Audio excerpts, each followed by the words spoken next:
Hey guys, well, we just got off a podcast with ourselves and we talked about one of the most important things that we love to talk about all the time, and that is optimizing your sleep because it's such a critical factor in your extraordinary health.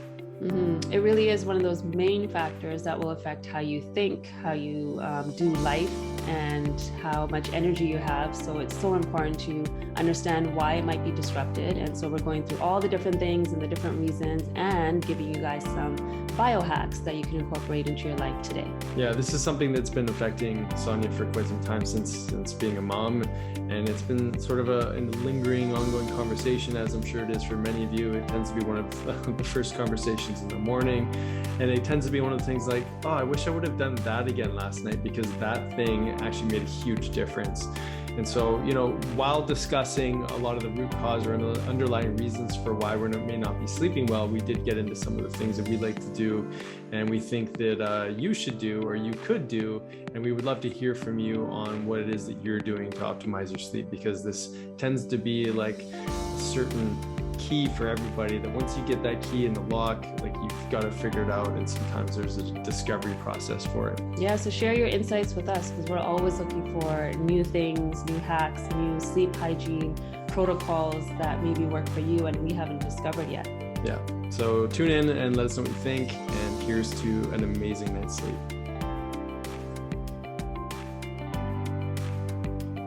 Hey everybody, welcome back to another episode of Health Ignited with Dr. Sonya Jensen and myself.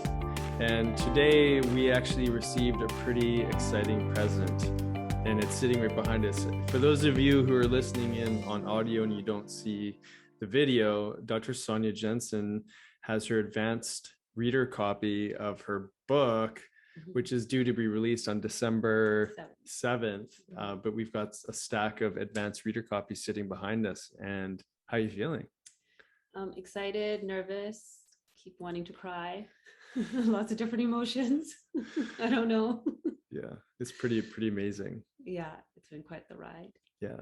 So you managed to do this whole book during pandemic and kids and life with me. It's not always roses and rainbows. Sometimes you don't sleep well. Yeah, lots of various different factors for sure. But it was something that was been on my heart for a long time. And I noticed that the minute I sat down to write, the words would just kind of flow. So there was definitely challenges, but at the same time, thinking back now, it was just super easy because the words needed to come out. Can't wait to read it on like actual paperback. Am I allowed to? I don't know if you can touch it yet because the oil's from our hands. Right. Yeah. So we'll just for frame looking at them. Oh, that's so good. Well, it's definitely led to some sleepless nights, lots of thinking, lots of vulnerability, lots of like deep inner work was coming out of you in writing, which, so today we're going to be talking about sleep and, but maybe just tie in with a little bit of that. Yeah.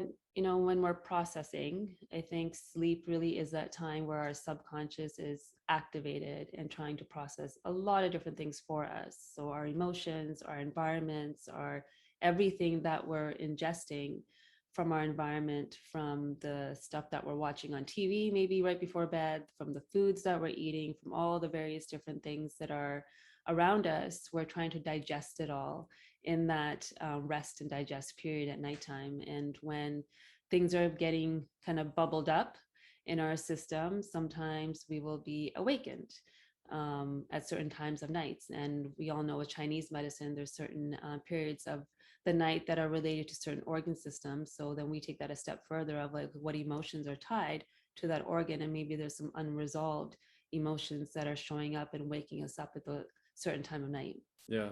So let's talk about that a little bit, because not sleeping well messes with pretty much every aspect of your life. It affects people's mood, their ability to like connect to other people, to not feel irritable. There's so many variables that affect, your hormones, to the foods that you choose, and even the behavior of your brain, the inflammatory mechanism that can happen as a result of just not sleeping well. And then we don't make those good decisions. And then, our healing plan doesn't even work as well, because that's a huge time that we heal. So it can be a huge thorn in someone's side when that sleep is not optimal. Yeah, I think it's the thing that dictates so much of who we are and what we do, and then therefore dictating our life. And I remember when we had our first son saying to you that we've just committed to 5 years of no sleep. And here we are, year 10, and it's so much better. And also, I think your body gets into this rhythm and this pattern, and especially for parents that are listening, it's like your ears are always on all hours of the night. So you hear just a little bit of something and you think it's one of your children, and instantly you're awake. And for some, you could probably go back to sleep a lot quicker than definitely I can. But that, it creates this fogginess that we then move through life with. And imagine all the people in the world that are moving through this fog and having to make life decisions. So Sonya also had a few concussions. Yeah. And that's been like adding to the fogginess, right? And you're doing a little performance the other day, and fell down dancing. And it's interesting because then when there's a repetitive head injury, it's like and then you have like a little tweak, it'll take you further down that rabbit hole faster than maybe you would think or you'd consider, just based on like maybe a small little funny movement that tweaked, your spinal column, the muscle structure, even that like almost like a post-traumatic stress response. I know sometimes even when I brake in the car more aggressively than maybe Sonya would like, it just brings up all these like traumas from a car accident. And all those things become like another stress into the neurocircuitry, the neurohormonal system of the body, right? So, why don't we break down some of these like core things that can be a problem for a sleep interruption? And we just mentioned like head injuries is obviously, it could be a really big one because your whole communication system from hormone and neuropeptides into the body is affected. But what are some of the other big ones? So it's one stressor. And I think just stress in general, if you're living a life where you're having to rush through the day and you have all these appointments and schedules and things that you're moving throughout the day, your body is stuck in that sympathetic state. And if we don't have proper sleep hygiene and we don't shift out of that state into a more parasympathetic that actually allows the body to sleep, those hormones like the cortisol and the melatonin, our circadian rhythm is completely thrown off. So I think that's probably one of the biggest stresses on sleep. It's definitely the most repetitive, right? Because we're constantly, stuck in future time or our past, and we keep maybe recapitulating an event inside of our head or keep preparing in anticipation for something that is yet to come. And it could be, a really problematic, ongoing tape that just keeps playing. And that affects our cortisol levels, our insulin levels, our desire for craving, and to like fill in that emotional void with our foods. There's so many different behavioral adaptations that show up as a result of that chronic repetitive stress patterning, right? Yeah. And when that's happening, often we just kind of move through it thinking this is just life. And I think that's the awareness we really want to bring to all of you listeners, is to start kind of noticing and being curious about your day and how that day is impacting then your night. Yeah. So we mentioned traumatic brain injury, so the repetitive trauma of ongoing emotional circumstances that we keep playing out in our head. Hormones, that's another big one, which are being affected by the food that we eat, but also maybe the stage of life that you're in, the toxicity stressors that you're under that are affecting your hormones. What are some of those other like big monumental hormonal imbalances that can show up? Yeah. So the big one, like we mentioned, is the cortisol melatonin. So we need cortisol in the morning, but we need it to decline during the night so that melatonin can rise between 9 and 11 p.m. And often people are going to sleep later than 11 p.m. And that kind of tells the body that you're still awake. So it's going to give you more of that cortisol. So now it's putting pressure on your adrenals. Now, for women, you may notice if you're still having a cycle that a week before your cycle, all of a sudden you have insomnia and you're waking up at a certain time of night. And when we are low in progesterone, which is the other big hormone that our nervous system needs to feel at ease, that hormone is converting into cortisol if we're not sleeping well or if we're under stress. And we have all these other elements at play. So this is where that hormonal insomnia will show up, where a week before it's really challenging to sleep or actually stay asleep. You may fall asleep because you're just fatigued from the day, but then you're waking up between like 1 and 3 and then staying up for hours. And that one's so common, isn't it? Mm-hmm. Yeah. So yeah, that's another big one. And obviously that's also being affected by many different things. I think it's important to understand hormones are an adaptive response. So they're responding to your internal environment, your external environment, or external circumstances. And obviously with women, there's that cyclical aspect to hormonal rhythm. And then with men, we're a little bit more volatile in our day-to-day secretions of, say, testosterone, which is, I think it's called like irritable man syndrome, where we can be up and down. You can ask us a question, 30 minutes later, you get a completely different response than maybe you got the first time, which maybe you weren't so satisfied with.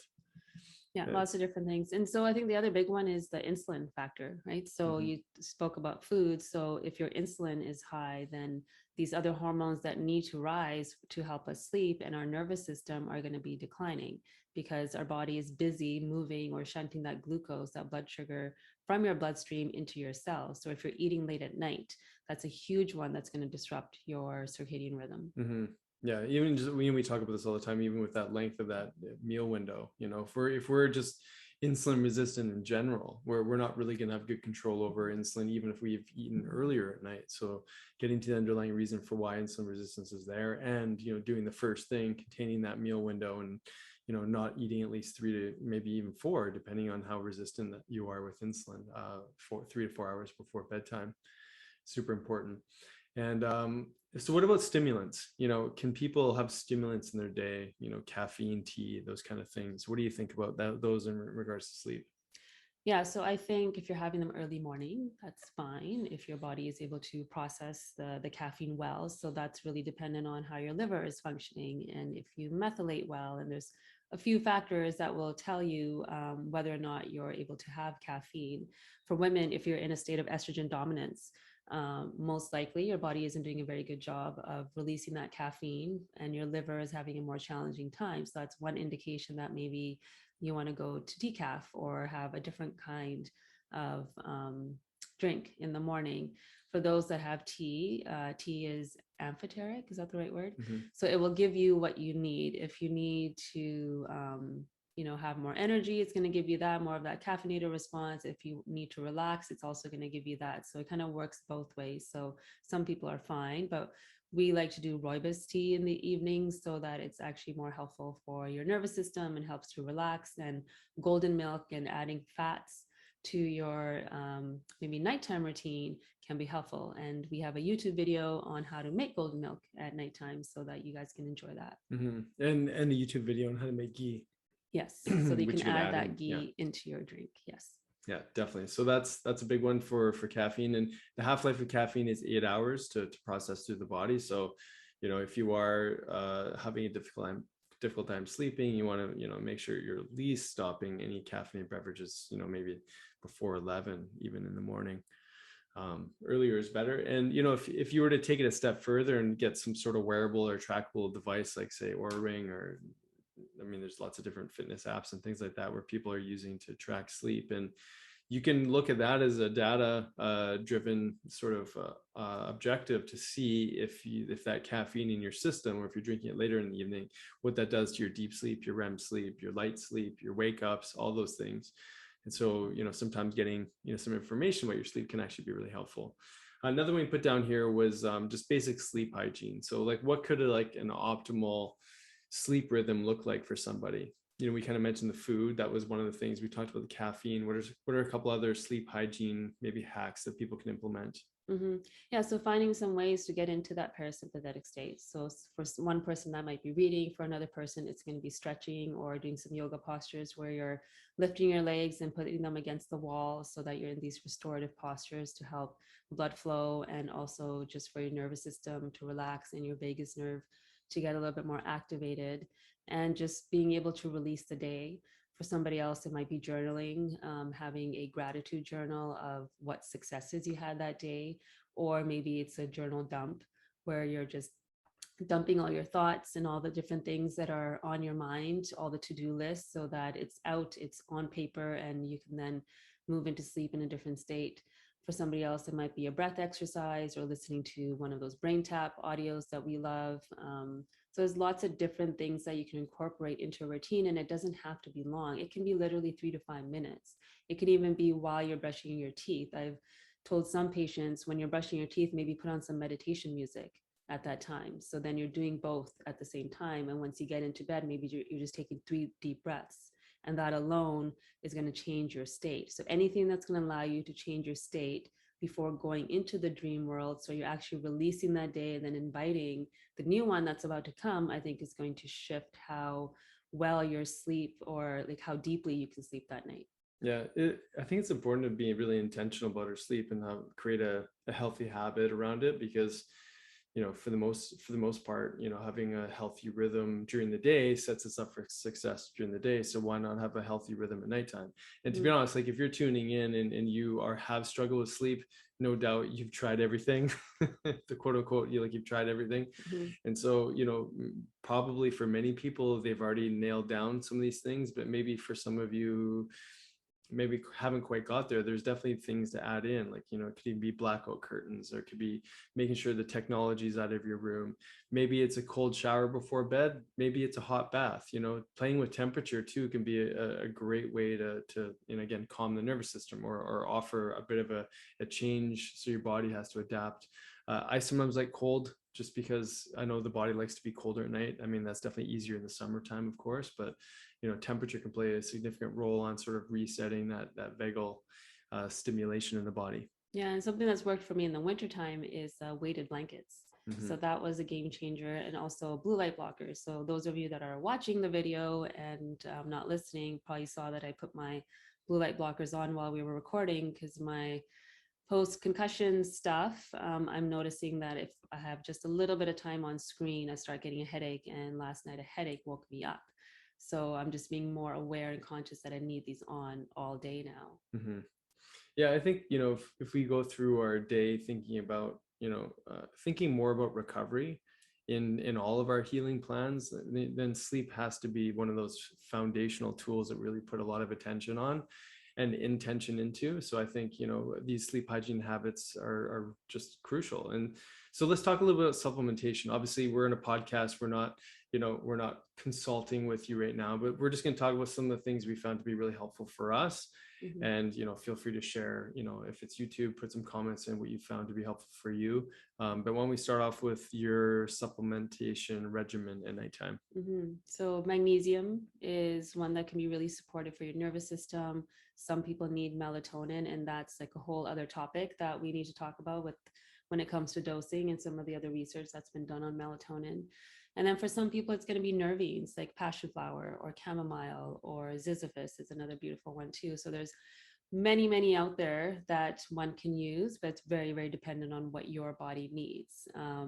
Many individuals will feel more wired and tired at night. That's why it's hard for them to relax. So adaptogens throughout the day can be supportive, like ashwagandha is a really nice one that you can even add into your smoothie if you get a powder, or just have on a regular basis, because it works on so many different things.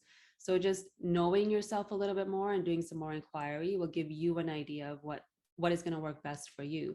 There's been nights where I've taken too much GABA or too much melatonin, and then I'm groggy in the morning. So really understanding your rhythm and what you need. And then, going back to understanding your rhythm through your cycle. If you're a menstruating woman, if you're a menopausal woman, sleep is also going to be a challenge because of your hormones. So inquiring about what are my hormone levels?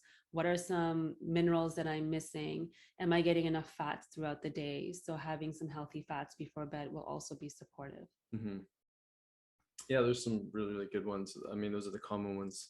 A lot of people maybe even trying CBD, and, and for some people that works really well, the, theanine or GABA, some of the other amino acid type support tools. So there's a lot of things out there. And what I often tell people is that you throw the kitchen sink at your sleep, meaning that you do whatever you need to do to make it work for you. And obviously we don't want to become dependent on anything, but what we hope that we can all do is anchor into our lifestyle habits as much as we can, get to some of these underlying reasons for why we're not sleeping well, and then use these, supplementation tools or nutrition tools as ways to just, support and optimize. And then if you're into it, then you go ahead and track your sleep, because just knowing more about yourself, know thyself is an amazing process to really help to understand and uncover what's actually the obstacle, right? Yeah, and then we all make mistakes. Like I know the mistakes I've made, especially when I was sleep deprived for so long. I would have that one night of really good sleep, and now all of a sudden I can do everything the next day. I can pile in all the things, all the appointments, and all the to-do lists because I have all this energy that I haven't experienced before. So being mindful of the process, I think, is really important, so that you're not packing your days up when you all of a sudden do get that burst of energy, because it's exciting. It's exciting to be able to play longer with the kids or do the projects that need to be done and just get things checked off. But then we just get ourselves back into that cycle again of adrenal fatigue and being wired and tired and all the things that led us to not sleeping well in the first place. Yeah, it's actually funny seeing you after an IV, because after you get an IV, it's like, whoa, I can do things. Sonya's here. Yeah. And yeah, it really wakes her up. I mean, if it wasn't for her challenging veins, we'd be doing more IVs on you. But there's a role for these sort of biohacks, right?